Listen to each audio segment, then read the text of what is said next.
Hello friends, कैसे हैं आप सब लोग। उम्मीद करता हूं कि अच्छे ही होंगे। मैं आशीष पांडे स्वागत करता हूं आप सभी का आपके अपने यूट्यूब चैनल स्टडी विद आशु में। कल के वीडियो में हम लोगों ने बात की थी राष्ट्रीय आपदा प्राधिकरण के बारे में, जो काफी इंपॉर्टेंट चैप्टर है। जो लोग वो वीडियो ना देखे हो उसकी लिंक आज की वीडियो के डिस्क्रिप्शन में दे दी जाएगी, आप लोग देख सकते हैं। आज का जो चैप्टर है इसमें हम लोग बात करने वाले हैं सहकारी समितियों के बारे में। सहकारी समितियां काफी इंपॉर्टेंट चैप्टर है, क्वेश्चन यहाँ से बनते हैं। आइए बिना किसी देरी के वीडियो की शुरुआत करते हैं। चैप्टर का नाम क्या है? सहकारी समितियां, कोऑपरेटिव कमेटीज, सहकारी समितियां, इसके बारे में हम लोग बात करेंगे। सबसे पहले देखेंगे इसका शाब्दिक अर्थ क्या है। सहकारी समिति कहते किसे हैं? देखिए, कोई भी कार्य करने के लिए अगर आप कोई भी समूह बनाते हो, कई व्यक्ति जहां इकट्ठा होते हैं, जिस तरह से सभा बनाई जाती है उसी तरह से क्या होता है, एक समूह बनाया जाता है। किसके लिए? एक पर्पस के लिए, जिसमें जितने व्यक्ति होंगे वो एक दूसरे की क्या करेंगे, हेल्प करेंगे।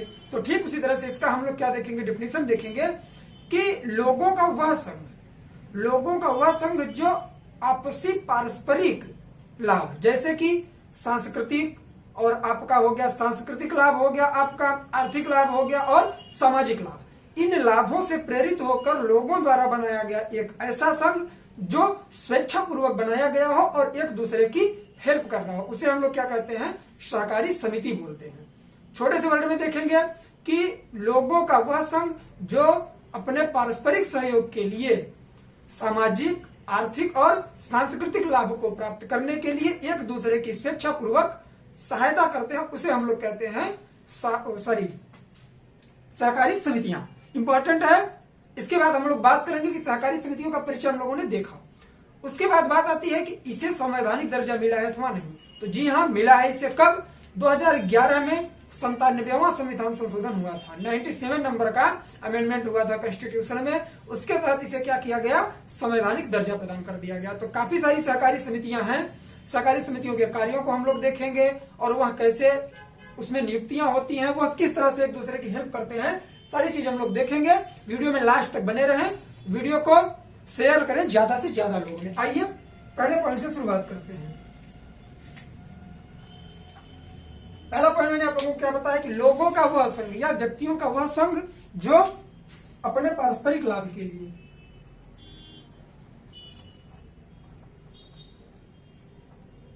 लोगों का वह संघ जो अपने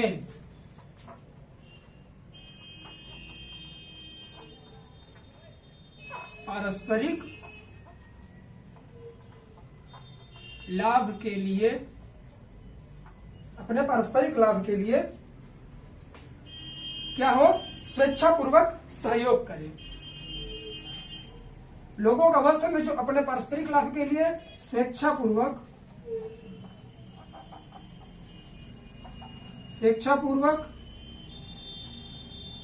एक दूसरे का सहयोग करे।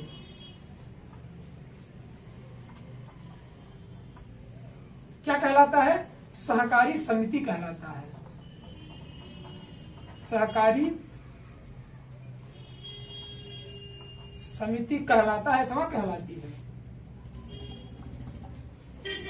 कहलाता है। अब ये जो लोग क्या करेंगे, एक दूसरे की मदद करेंगे, हेल्प करेंगे, तो किस प्रकार से करेंगे, तो उसके लिए 3 पॉइंट है: सामाजिक, आर्थिक और सांस्कृतिक। सामाजिक, आर्थिक और सांस्कृतिक रूप से क्या करें, एक दूसरे की हेल्प करें, तो वह क्या कहलाएगा, हमारा सहकारी समिति। अब बात आती है कि इसकी प्रकृति कैसी होती है। तो इसकी जो प्रकृति होती है वह होती है स्वैच्छिक संस्था के रूप में। स्वैच्छिक संस्था का मतलब यह है कि इसमें कोई भी व्यक्ति कभी भी ज्वाइन कर सकता है या फिर इससे एग्जिट कर सकता है। मतलब यह एक ऐसी संस्था होती है जिसमें कोई भी व्यक्ति स्वेच्छा से, अपनी स्वेच्छा से क्या करेगा, इसमें आ भी सकता है और जा भी सकता है। लेकिन यह किन समितियों की बात हो रही है, जिस पर सरकार का कोई प्रेशर नहीं है। जैसे आप लोग शेयर मार्केट वगैरह देखते हैं तो वो भी एक तरह से क्या है, आपका सहकारी समिति के तहत ही आता है। तो उसमें क्या होता है कि जिनमें सरकार का कोई प्रेशर नहीं होता या सरकार का कोई भी अंश उसमें नहीं होता, उनमें क्या किया जा सकता है कि बदलाव भी किया जा सकता है। बाकी अगर सरकार का प्रभाव उस पर है, गवर्नमेंट का प्रेशर है, तो फिर उसमें बदलाव नहीं किया जा सकता। क्यों बता रहा हूं? क्योंकि जो मैंने अभी बोला आप लोगों से कि यहाँ एक क्या है, स्वैच्छिक संस्था है, कोई भी व्यक्ति इसमें आ सकता है और जा सकता है। आप लोग गांव में देखते होंगे समूह वगैरह चलाए जाते हैं, बैंकों से लोन मिलता है, तो वो सहकारी समिति के तहत ही होता है। कोऑपरेटिव बैंक से लोन दिया जाता है,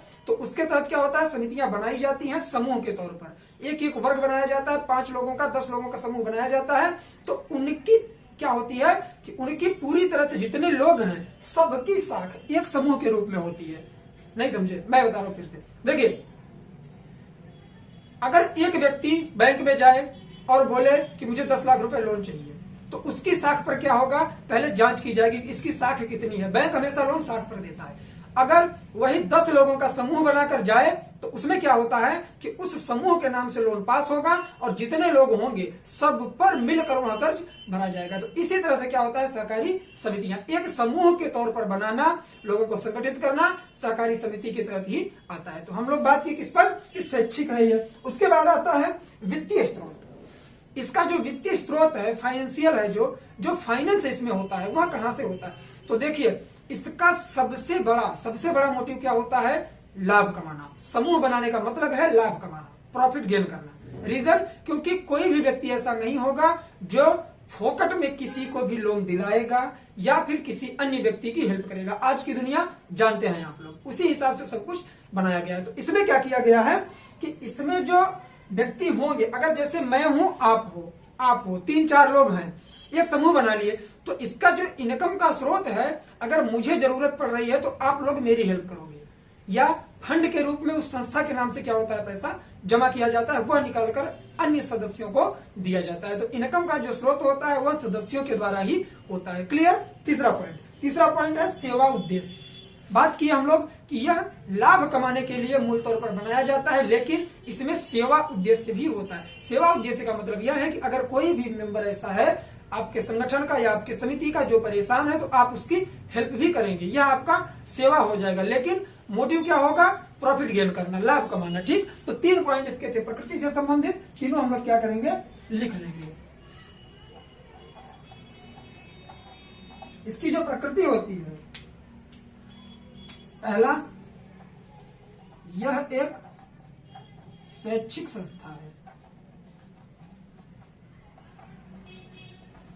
ठीक, दूसरा पॉइंट है यह इसका वित्तीय स्रोत,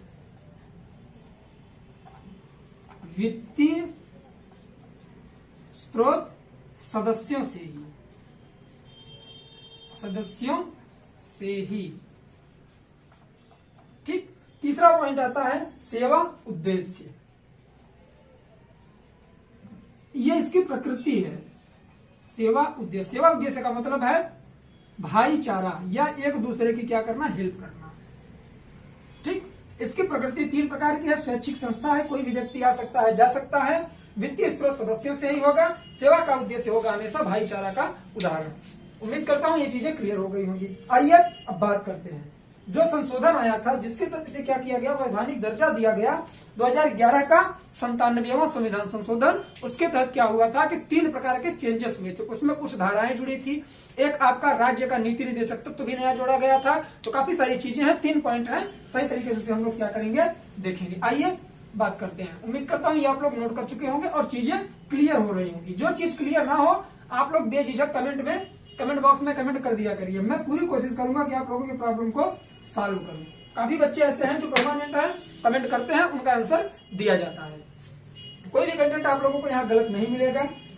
आइए बात करते हैं, इसे संवैधानिक दर्जा कैसे दिया गया। संवैधानिक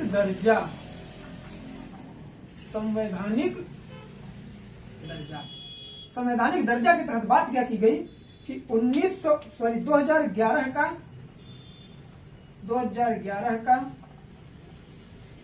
97वां संविधान संशोधन अधिनियम के द्वारा इसे क्या किया गया, संवैधानिक दर्जा दिया गया। संविधान संशोधन अधिनियम के तहत इसे दर्जा दिया गया।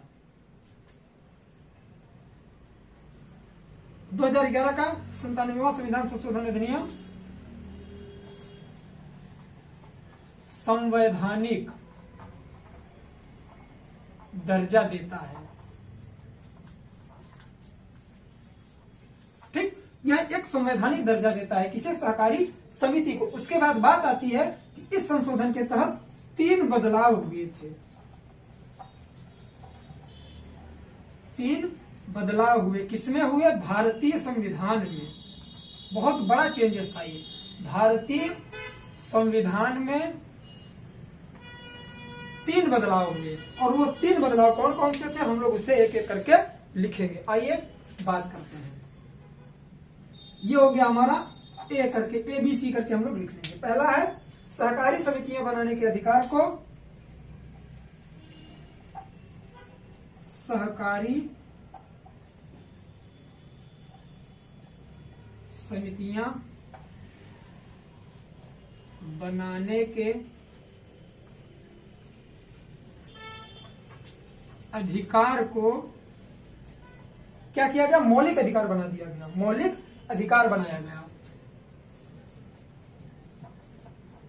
मौलिक अधिकार बना दिया गया। इसके लिए क्या किया गया कि एक नई धारा जोड़ी गई। कौन सी धारा? 19।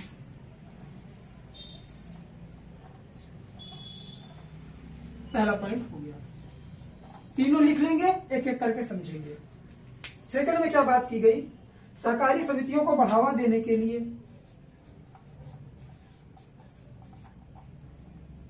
सहकारी समितियों को बढ़ावा देने के लिए सहकारी समितियों को बढ़ावा देने के लिए इसने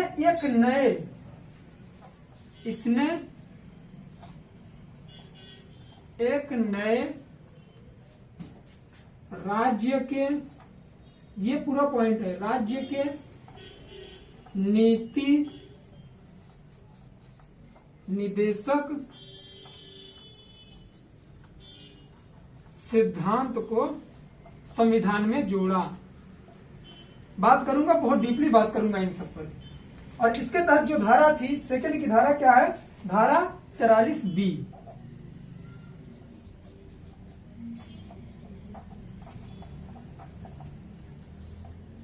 धारा 43B जोड़ी गई। ठीक है, अब बात आती है तीसरे पॉइंट की। तीसरे पॉइंट के तहत क्या किया गया? C जिसे हम लोग कह रहे हैं।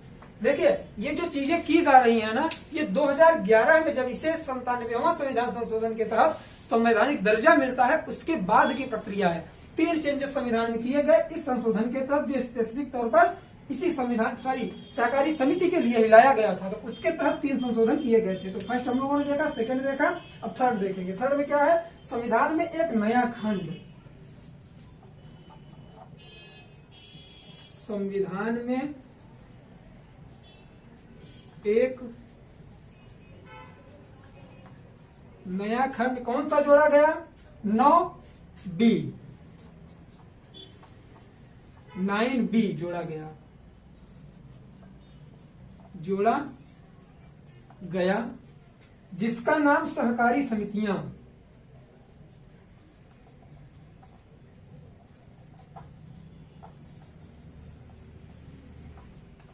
जिसका नाम सहकारी समितियां है। अब इसके लिए जो धारा जोड़ी गई वो धारा इंपॉर्टेंट है, पूछेगा। धारा 243 ZH से 243 ZT तक।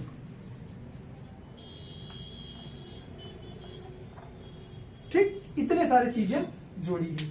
अब बात करेंगे इन तीनों के बारे में। देखिए क्या होता है कि इसका निर्माण हो जाता है, सहकारी समिति का निर्माण हो जाता है, इसे संवैधानिक दर्जा नहीं दिया जाता है। यह कार्य करता है, लेकिन यह क्या करता है?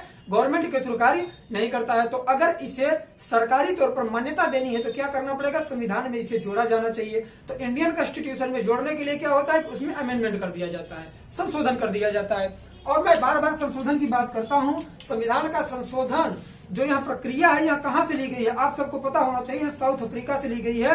और आपके आर्टिकल 368 के तहत संविधान का संशोधन होता है। कोई भी संशोधन होगा, इसका मैंने अलग से एक वीडियो बना रखा है, संविधान के प्रमुख संशोधन। आप लोग जाके प्लेलिस्ट में वो वीडियो देख लेंगे, क्योंकि मैं बार बार कहता हूं कि इस संविधान संशोधन के तहत ये जोड़ा गया। आप लोगों से डायरेक्ट कभी न कभी क्वेश्चन कर लेगा कि 42वें संविधान संशोधन के तहत कौन कौन सी चीजें जोड़ी गई, कौन से संविधान संशोधन को मिनी कॉन्स्टिट्यूशन कहा जाता है। तो आप लोग वो चैप्टर जाके देखें, प्लेलिस्ट में आप लोगों को बहुत हेल्प मिलेगी। मैं हर चीज हर वीडियो में एक्सप्लेन नहीं कर सकता। आइए बात करते हैं कि जब 2011 में 97वां संविधान संशोधन हुआ, उसके तहत इसे संवैधानिक दर्जा प्रदान किया गया। किसे, सहकारी समितियों को। तो उसके तहत संविधान में 3 चेंजेस हुए। वो 3 चेंजेस कौन थे कि जो सहकारी समितियां बनाई जाती थी, पहले यह था कि सहकारी समिति कहीं से भी बन के आती थी और जाके उसमें लोन भी पास होता था या फिर कोई भी कार्य किया जा सकता था। लेकिन अब ऐसा नहीं किया गया। अब यह कहा गया कि सहकारी समिति बनाने का अधिकार जो है उसे मौलिक अधिकार बना दिया गया, कि जिस तरह से मौलिक अधिकार का रक्षा होता है, जिस तरह से सुप्रीम कोर्ट मौलिक अधिकार के हनन होने पर क्या करेगी, आपके मौलिक अधिकार को वापस दिलवाएगी, उसी तरह से सहकारी समितियों को भी अधिकार दे दिया गया। धारा 19 जोड़ी गई। उम्मीद करता हूं क्लियर हो गया होगा। फिर आते हैं सेकंड पॉइंट पे। फर्स्ट तो हो गया, सेकंड में बात की गई सहकारी समितियों को बढ़ावा देने के लिए इसने एक नए राज्य के नीति निर्देशक सिद्धांत को जोड़ा। आपके एग्जाम में क्वेश्चन पूछेगा कि किसके तहत नए राज्य के नीति निर्देशक तत्व को जोड़ा गया था, जिसे हम लोग शॉर्ट फॉर्म में बोलते हैं डीपीएसपी। तो वो क्या है, हमारा सहकारी समितियों को बढ़ावा देने के लिए, मतलब इस पे लोगों का भरोसा बनाने के लिए एक राज्य के नीति निर्देशक तत्व के तहत इसे जोड़ दिया गया। मतलब राज्य के नीति निर्देशक तत्व में भी इसे जगह दी गई। और उसके लिए धारा कौन सी बनाई गई, धारा 43B। उम्मीद करता हूं क्लियर।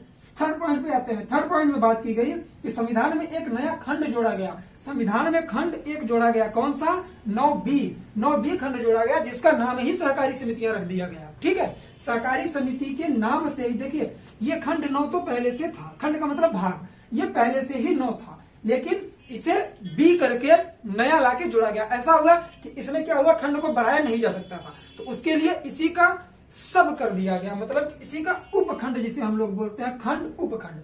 तो ये उपखंड हो गया 9B। इसके तहत इसे जोड़कर इसका नाम ही सहकारी समितियां रख दिया गया। पूछेगा कि कौन से खंड को नया जोड़ा गया था, किसके तहत, संविधान के संशोधन 2011 का संविधान संशोधन 97 नंबर का जो था, उसके तहत किस खंड को जोड़ा गया, तो वह जोड़ा गया खंड 9B या 9B के तहत, सॉरी 2011 के 97वें संविधान संशोधन अधिनियम के तहत एक नया खंड जोड़ा गया। वह कौन सा था, खंड 9B। ठीक, क्लियर हो गया होगा। इसके लिए कौन सी धारा जोड़ी गई, तो धारा 243 Z है, ये ZH, उसके बाद 243 ZT तक जोड़ी गई। उम्मीद करता हूं क्लियर हो गया होगा। अब हम लोग आगे बढ़ेंगे। ये क्या है कि इसे एक्सप्लेन करना बहुत जरूरी है। क्यों, क्योंकि आप लोग कंफ्यूज हो जाएंगे। मैटर में लिख दूंगा, लिखने से कुछ नहीं होता। अगर आप लोगों के माइंड में नहीं बैठा तो मेरा यहाँ खड़े होके इतनी देर तक चिल्लाना कोई मतलब नहीं निकलेगा। ठीक है, लेक्चर का मतलब यही होता है कि कुछ आप लोग पढ़ें, कुछ मैं बताऊं। मैं चीजें बताता हूं, आप लोग आंख बंद करके भरोसा मत कर लिया करिए। मैं पूरी कोशिश करता हूं कि गलत ना हो, ठीक है, लेकिन हर कोई स्वामी विवेकानंद नहीं होता कि एक बार में चीजें पढ़ के याद हो जाती है। ठीक, तो इसलिए आप लोग क्या किया करिए, वीडियो देखिए। अगर आप लोगों को कंफ्यूजन लग रहा है तो कमेंट बॉक्स में तुरंत सजेस्ट करिए कि सर यहाँ आपने गलत बोला या फिर यहाँ ये होना चाहिए, या कंफ्यूज हैं तो पूछ भी सकते हैं। तो आप लोग सही तरीके से कमेंट करते रहिए और इसी तरह प्यार बनाए रखिए। आइए बात करते हैं कौन से पॉइंट के बारे में। अब फर्स्ट पॉइंट हो गया था सेकेंड, स्पेसिफिक तौर पर सहकारी समितियों के लिए इसमें बात की गई है। किस बारे में बात की गई है, सहकारी समितियों का संस्थापन। सहकारी समितियों का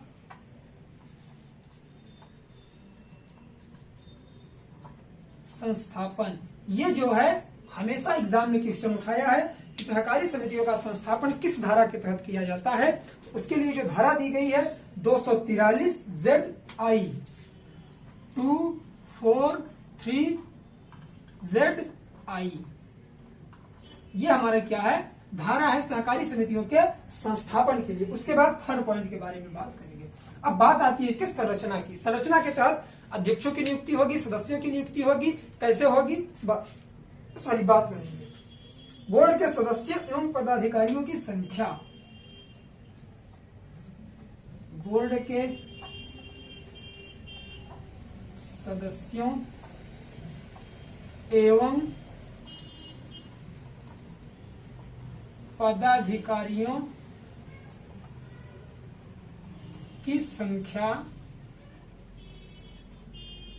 बोर्ड के सदस्यों एवं पदाधिकारियों की जो संख्या होगी और शर्तें, संख्या एवं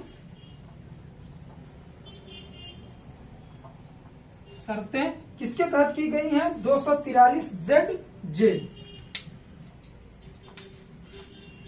243 ZJ, ठीक, ये Z है और ये J है। ऐसे समझेंगे कि सहकारी समितियों का संस्थापन होता है 243 ZI के बाद J आता है, तो उसके बाद क्या होता है? बोर्ड के सदस्य एवं पदाधिकारियों की संख्या और शर्तों के बारे में बात की गई है। अब यहीं पर क्या करेंगे आप लोग? एक नोट बनाएंगे। सदस्य संख्या 21 से ज्यादा नहीं हो सकती, ये जरूर लिख लेंगे आप लोग, या इसे क्या करेंगे? एक एरो बना के लिख लेंगे।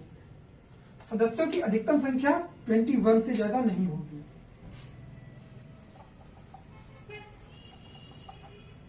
सदस्यों की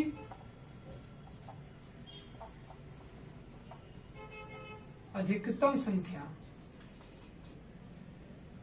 किससे ज्यादा नहीं होगी? 21 से ज्यादा नहीं, ठीक। अगर कोई भी समिति बनाई गई है किसी भी स्टेट में, तो उसमें 21 से ज्यादा सदस्य नहीं हो सकते। सदस्यों की अधिकतम संख्या 21 से ज्यादा नहीं हो सकती, ठीक, क्लियर? तो ये चीजें क्लियर हो गई होंगी। एक नोट बनाएंगे, इंपॉर्टेंट है, इसे हम लोग थोड़ा डीपली लिखेंगे, फिर उसे इन लोगों को और उसे साथ में समझने की कोशिश करेंगे। नोट के बाद क्या कहा गया? प्रत्येक सहकारी समिति में जो SC ST है, SC ST के लिए भी आरक्षण दिया गया है और जो महिलाएं हैं उनके लिए भी आरक्षण दिया गया है, तो वही इसमें हम लोग लिखेंगे कितनी सीटों का आरक्षण दिया गया है।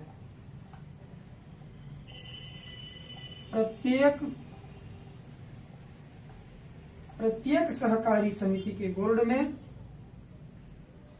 प्रत्येक सहकारी समिति के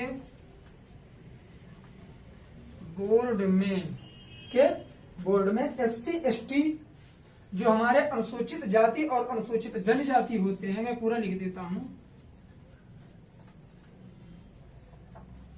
अनुसूचित जाति तथा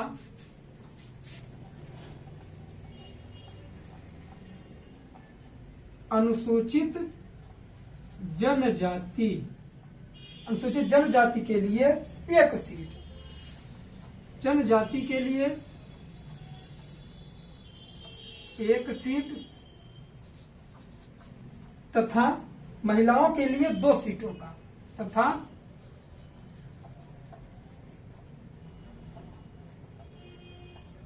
महिलाओं के लिए,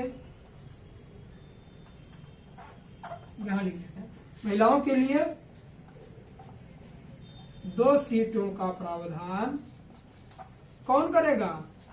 राज्य में सबसे बड़ा क्या होता है? राज्य विधानमंडल। तो क्या करेगा? 2 सीटों का प्रावधान उस या संबंधित राज्य का, संबंधित राज्य का राज्य विधानमंडल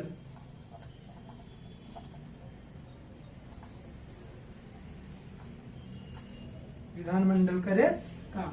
आइए समझते हैं। सहकारी समितियों का जो संस्थापन है 243 ZI के तहत किया जाएगा। बोर्ड के सदस्यों एवं पदाधिकारियों की संख्या और शर्तें जो निर्धारित होंगी 243 ZJ के तहत किया जाएगा। इसी का सब पॉइंट है कि सदस्यों की अधिकतम संख्या 21 से ज्यादा नहीं हो सकती। किसी भी सहकारी समिति में सदस्यों की अधिकतम संख्या 21 हो सकती है, बस उसके ऊपर नहीं हो सकती। कम हो सकती है, ज्यादा नहीं हो सकती। क्वेश्चन बनेगा छोटे एग्जाम में, आप लोग मार्क करके आएंगे 21। फिर नोट करके हम लोगों ने क्या देखा जो इंपॉर्टेंट बहुत ज्यादा है कि प्रत्येक सहकारी समिति के बोर्ड में जो अनुसूचित जाति मतलब SC तथा अनुसूचित जनजाति मतलब ST, इन दोनों के लिए एक सीट, समझिएगा, इन दोनों के लिए एक सीट तथा महिलाओं के लिए 2 सीटों का प्रावधान संबंधित राज्य का राज्य विधानमंडल करेगा। अगर कोई भी सहकारी समिति है तो उसमें एक सीट जो होगी वह SC ST के लिए निर्धारित की जाएगी और 2 सीटें वहां की महिलाओं के लिए निर्धारित की जाएगी। और यह निर्धारण कौन करेगा? तो उस राज्य का राज्य विधानमंडल इसका निर्धारण करेगा। उम्मीद करता हूं चीजें क्लियर हो गई होंगी। आइए हम लोग आगे बढ़ते हैं। अब ज्यादा बड़ा वीडियो नहीं है। अब बात करेंगे बोर्ड के सदस्यों का चुनाव कैसे होता है। आइए, बोर्ड के सदस्यों का चुनाव।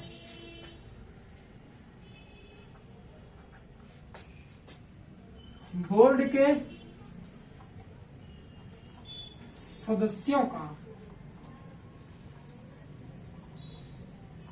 चुनाव, इसमें एक इंपॉर्टेंट फैक्ट है, लिख लेंगे। अधिकतर विधानमंडल, सॉरी, इसका जो अधिकार होगा वह विधानमंडल तय करेगा। यही लिख लेते हैं इसे। अधिकार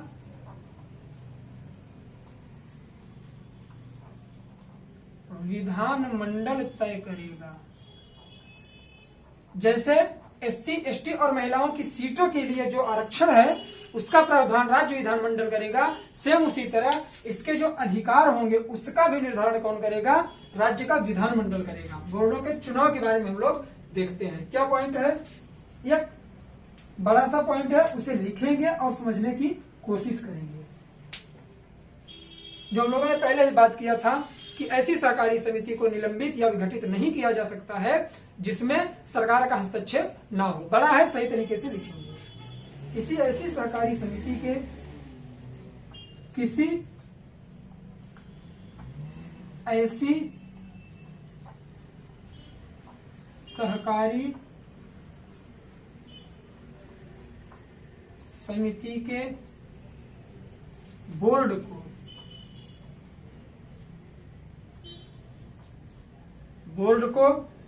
विघटित या निलंबित नहीं किया जा सकता। विघटित या निलंबित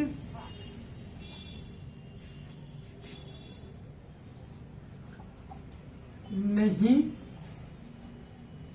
किया जा सकता,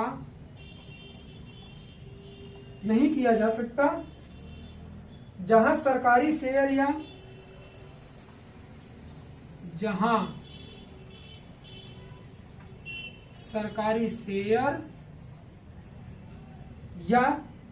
कर्ज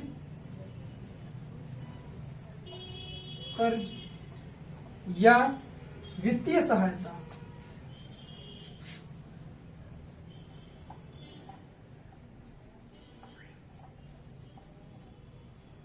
सहायता या किसी सरकारी गारंटी नहीं है, या वित्तीय सहायता या किसी तरह की सरकारी गारंटी नहीं है। देखिए, समझते हैं इसे। बड़ा पॉइंट है, भूल गए होंगे आप लोग। यहां से लिख के यहां पहुंचने तक में भूल गए होंगे। समझते हैं। किसी ऐसी सहकारी समिति के बोर्ड को विघटित अथवा निलंबित नहीं किया जा सकता जहां सरकारी शेयर या कर्ज या वित्तीय सहायता, ये तीनों सरकार की तरफ से, कि वह जो समिति है उसमें सरकारी शेयर भी नहीं है, सरकार का कर्ज भी नहीं है, या फिर सरकार वित्तीय सहायता भी नहीं प्रदान कर रही है, या फिर किसी तरह की सरकारी गारंटी नहीं है, तो इसका क्या होगा? इस बोर्ड को विघटित या निलंबित नहीं किया जा सकता।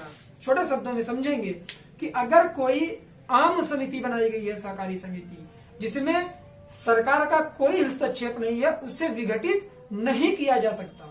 उम्मीद करता हूं समझ गए होंगे आप लोग। फिर से देखते हैं कि ऐसी सहकारी समिति के बोर्ड को विघटित या निलंबित नहीं किया जा सकता जहां सरकारी शेयर, सरकारी कर्ज या सरकारी सहायता या किसी तरह की सरकारी गारंटी नहीं दी गई। देखिए, जब इंसान को इफेक्ट कब पड़ता है? जब उसकी लायबिलिटी होती है वहां। अगर मैं आपसे बात कर रहा हूं, आपके प्रति मेरी कोई लायबिलिटी नहीं है, तो आपके साथ कुछ भी हमें कोई फर्क नहीं पड़ेगा। हालांकि ऐसा नहीं है, हम भारतीय भाईचारा है हमारे अंदर, ऐसी बात नहीं है। मैं बस एग्जांपल दे रहा हूं आप लोगों को कि अगर किसी भी चीज में अगर मेरी लायबिलिटी है, अगर मेरा दायित्व है कुछ उसके प्रति, तभी मुझे इफेक्ट पड़ेगा, वरना मुझे कोई इफेक्ट नहीं पड़ेगा। हम लोग भारत में हैं, पाकिस्तान में क्या हो रहा है हमसे कोई मतलब नहीं है नहीं है, कोई मतलब नहीं है उनसे हमें। क्यों? क्योंकि वो उसमें हम हस्तक्षेप नहीं कर सकते, क्योंकि हमारा कोई दायित्व नहीं बनता है। इसी तरह से अगर सरकार का इसमें दायित्व नहीं बनता तो सरकार इसमें क्या करेगी, इसे ना तो निलंबित कर सकती है अथवा ना तो विघटित कर सकती है। अब शायद क्लियर हो गया होगा। बढ़ते हैं सेकंड पॉइंट की तरफ। सहकारी समितियों के खातों का अंकेक्षण इंपॉर्टेंट है। सहकारी समितियों के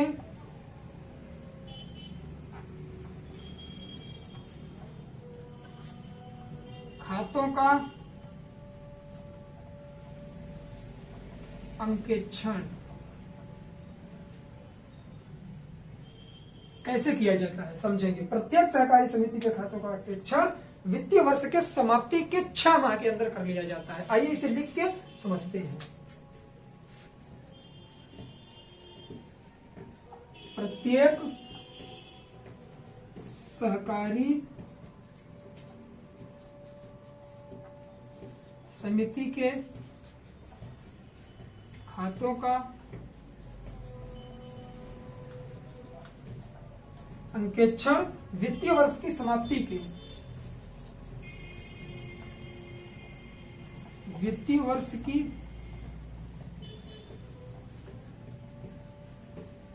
समाप्ति के 6 माह के अंदर करना होगा।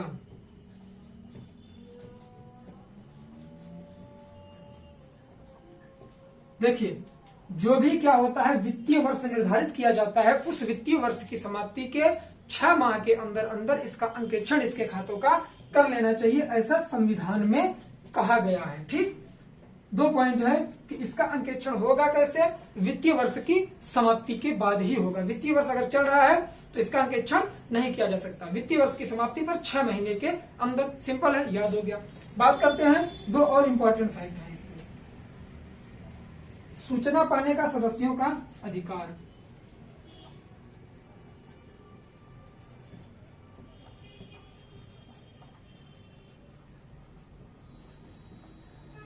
सदस्यों का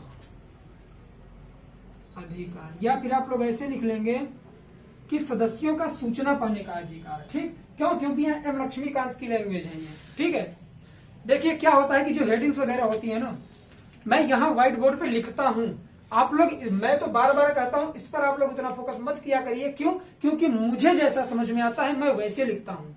ठीक, सबकी अपनी अपनी क्या होती है, अलग अलग स्ट्रेटेजी होती है। वो काफी बच्चे ऐसे होंगे कि जो मैं इतना बड़ा लिख रहा हूं, मैं चाहूं तो छोटा सा भी लिख दूं, कोई कंपलसरी नहीं है। मैं बार बार बोल रहा हूं, आप यूनिक हो। अगर आपको सेलेक्ट होना है तो आपको सबसे अलग करना पड़ेगा। और हर इंसान के अंदर अपनी काबिलियत होती है, किसी को कॉपी पेस्ट करने की जरूरत आप लोगों को नहीं है। इसलिए मैं अगर चीजें बड़ी लिख रहा हूं, आप लोगों को लगता है कि यह छोटा, मैं यही चीज अभी लिखूं तो इतने में खत्म कर दूंगा। लेकिन मैं इसलिए लिखता हूं कि काफी सारे स्टूडेंट हमारे ऐसे हैं जो एसएससी बैंक के भी हैं, छोटे एग्जाम की प्रिपरेशन भी कर रहे हैं। तो मैं यूपीएससी और वनडे एग्जाम सबको साथ में लेके चलने की कोशिश करता हूं, तो जहां तक है संभव हो पाता है। देखिए, एक बात मैं आप लोगों को और बता दूंगा, जब बात हो ही रही है कि जो चीजें मैं लिखता हूं, अगर आप लोग नोट्स बना रहे हैं तो मुझे नहीं लगता कि एग्जाम हॉल में जाने से पहले अगर आप लोग एक बार रिवाइज कर लेंगे तो चीजें क्लियर नहीं होंगी। इसलिए नोट्स जरूर प्रिपेयर करिए। मैं इतनी मेहनत करता हूं, हार्डवर्क करता हूं, चीजें किसके लिए, जब मैं पढ़ाता हूं फुल एनर्जी के साथ पढ़ाता हूं। क्यों? क्योंकि मैं चीजें लिखता हूं और आप लोगों को याद करवाने की कोशिश करता हूं। अगर मैं खड़े होकर लेक्चर दे दूं, बहुत सारे स्टूडेंट ऐसे होंगे जो इसे कलेक्ट नहीं कर पाएंगे। तो इसलिए मैं बराबर मेहनत करता हूं। तो आप लोगों का क्या दायित्व है कि आप लोग इसे ज्यादा से ज्यादा लोगों में शेयर करते रहिए, मेरा मनोबल इसी से बढ़ाते रहिए और सेलेक्ट होइए जल्द से जल्द। आइए बात करते हैं सूचना पाने का सदस्यों का अधिकार। यह किसके तहत है? धारा 243ZO। धारा 243ZO। अब यह अधिकार क्यों लिखा गया समझते हैं। सूचना पाने का सदस्यों का अधिकार। कभी कभी ऐसा होता है कि समिति में काफी सारे ऐसी इंफॉर्मेशन या सूचनाएं आती हैं जो सबको सुनना इंपॉर्टेंट होता है, सबको जानना, बट कुछ उनमें भी मठाधीश हो जाते हैं, तो वो क्या करते हैं कि सिर्फ अपने पास रख के उसका फायदा खुद ही लेने की कोशिश करते हैं। लेकिन मूर्ख लोग को समझ में नहीं आता, अगर एक समिति है तो समिति के तहत कोई भी कार्य तभी संपन्न होगा जब सारे मेंबर की क्या होगी, सिग्नेचर या स्वीकृति होगी। तो उसके लिए क्या होता है कि कोई भी सूचना आता है तो उसकी सूचना देने का अधिकार बना दिया गया, एक धारा जोड़ दी गई और उस धारा के तहत कह दिया गया कि जितने भी मेंबर होंगे कोई भी सूचना या इंफॉर्मेशन आएगी तो सबको एक साथ दी जाएगी, जब तक सबके समझ में नहीं आ जाएगा इस पर प्रक्रिया नहीं की जाएगी। उम्मीद करता हूं क्लियर हो गया होगा। ये सारी चीजें एक्सप्लेन करने की जरूरत नहीं है, बस मैं लिख के बता देता हूं आपको। लास्ट है अपराध एवं दंड। अपराध एवं दंड, इसके लिए कौन सी धारा जोड़ी गई है, तो धारा 243ZQ 243ZQ, इसे समझते हैं। अपराध एवं दंड, समिति के तहत अगर आप कोई अपराध करते हो, समिति में रहते हुए आप उसके मेंबर हो और आप क्या करते हैं, कोई गैर कानूनी कार्य करते हैं जो समिति के जो कानून और रूल फॉलो बनाए गए हैं फॉलो करने के लिए उसके अगेंस्ट जा रहा है, तो आप पर क्या होगा कि समिति आप पर कार्यवाही करेगी और समिति स्वयं आपको दंडित भी कर सकती है। जो सहकारी समिति होगी जिसके आप मेंबर होंगे वह आपको दंडित भी कर सकती है। तो आज के वीडियो में बस इतना ही। देखिए आज का जो वीडियो था ज्यादा लिखने की चीजें नहीं थी, बस एक्सप्लेन करना था, आप लोगों के दिमाग तक पहुंचाना था मुझे कि किसी तरह आप लोग इसे क्या करें, याद कर ले। तो मुझे जहां तक लगता है कि मैं आप लोगों को याद करवाने में सफल रहा होऊंगा। तो मिलेंगे अब हम नेक्स्ट वीडियो में, तब तक के लिए जय हिंद जय भारत। आप लोग पढ़ाई लिखाई करते रहिए, मन लगाए रहिए, एग्जाम लगने वाले हैं, सही तरीके से एग्जाम दीजिए और आइए लड्डू खिलाते हैं आप सबको। ठीक है, मिलते हैं नेक्स्ट वीडियो में, तब तक के लिए बाय बाय। आप लोग अपना ख्याल रखिए।